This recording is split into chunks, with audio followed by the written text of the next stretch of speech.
নিউজকাউন্টার.এসে আপনাদের সকলকে স্বাগত। আপনাদের সঙ্গে আমি সুমিত চৌধুরী।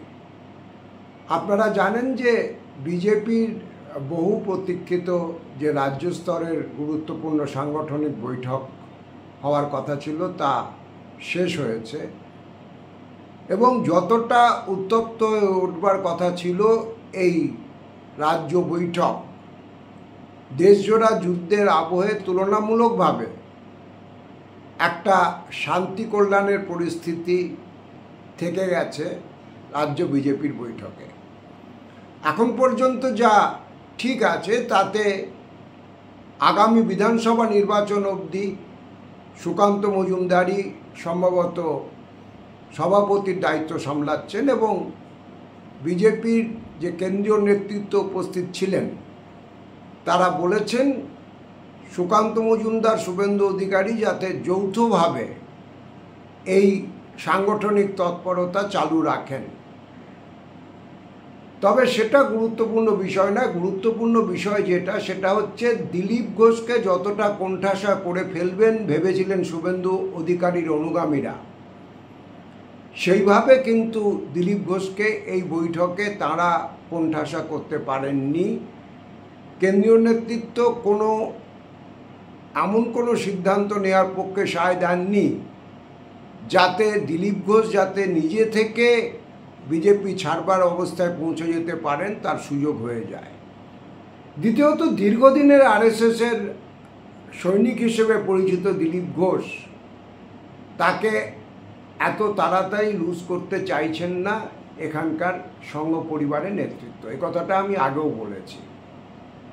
সাংবাদিকরা যখন সুকান্ত মজুমদারকে বলেছেন যে দিলীপ ঘোষের ব্যাপারে তার এই যে বিভিন্ন বিতর্কিত মন্তব্য সে ব্যাপারে দল কোনো ব্যবস্থা নিচ্ছে কিনা, সুকান্ত মজুমদার কেবলমাত্র বলেছেন যে দেখুন কি হয়।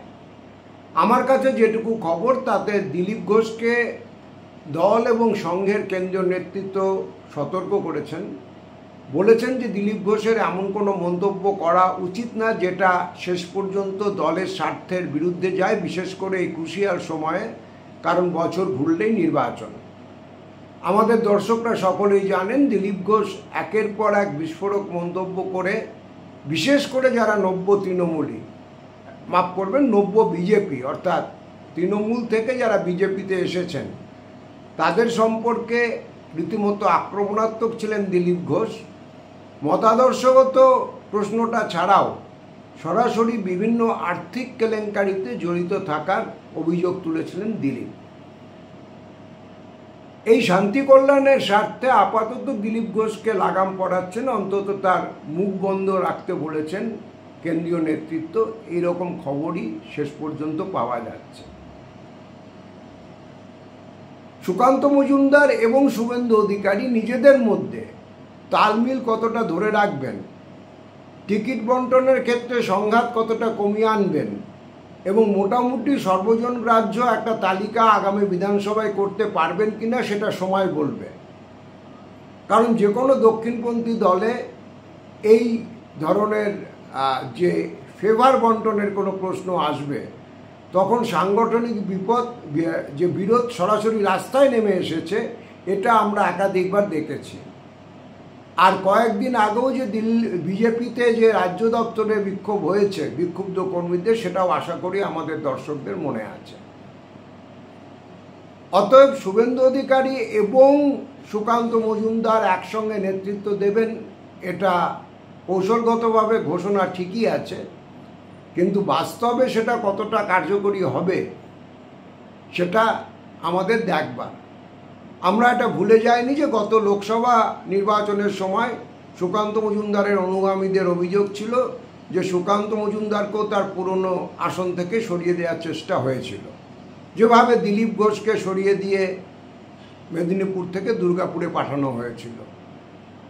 এমনকি এই ডামাডোলের বাজারেও মেদিনীপুরে দিলীপ ঘোষের অনুগামীরা দাবি তুলে বসে আছেন যে দলের সদর দপ্তর সেটি মেদিনীপুর থেকে সরিয়ে নিয়ে গিয়ে খড়গপুরে করা হোক, কারণ তাহলে তাদের সাংগঠনিক কাজকর্ম চালাতে সুবিধে হবে।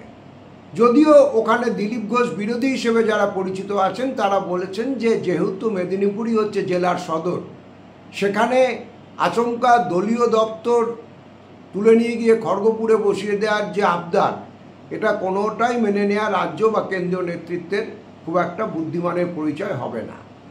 শেষ পর্যন্ত বিজেপির রাজ্য দপ্তর খড়গপুরে চলে যাবে কি না, অথবা দিলীপ ঘোষ নিজেই রাজনৈতিক অবস্থানের পরিবর্তন ঘটাবে কি না, এগুলো সবই তো আগামী দিন বলবে। কিন্তু আমি এই ছোট্ট উদাহরণটা দিলাম যে এই টানাপোড়েনগুলো বিজেপির ভিতরের ঠিক পরিস্থিতি কি চলছে তার একটা উপরের প্রকাশিত উপসর্গ মাত্র।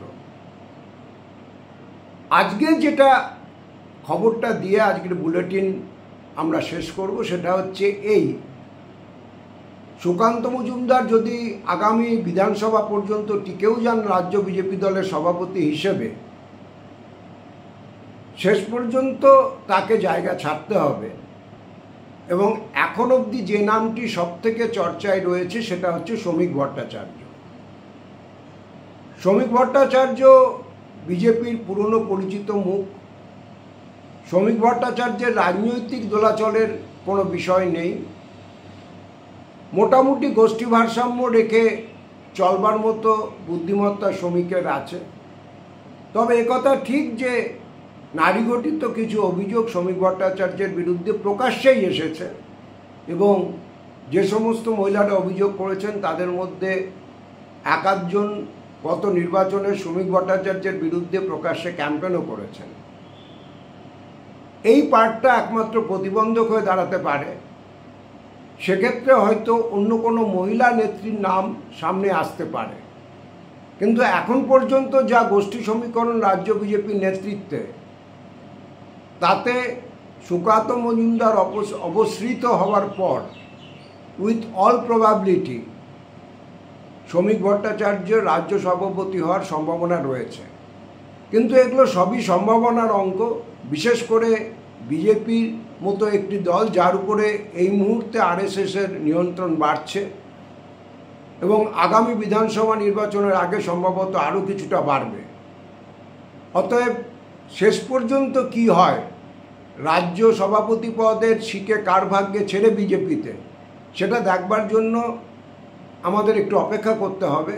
এখন পর্যন্ত বাজির দৌড়ে শ্রমিক ভট্টাচার্য এগিয়ে রয়েছেন, এ ব্যাপারে কোনো সন্দেহ নেই।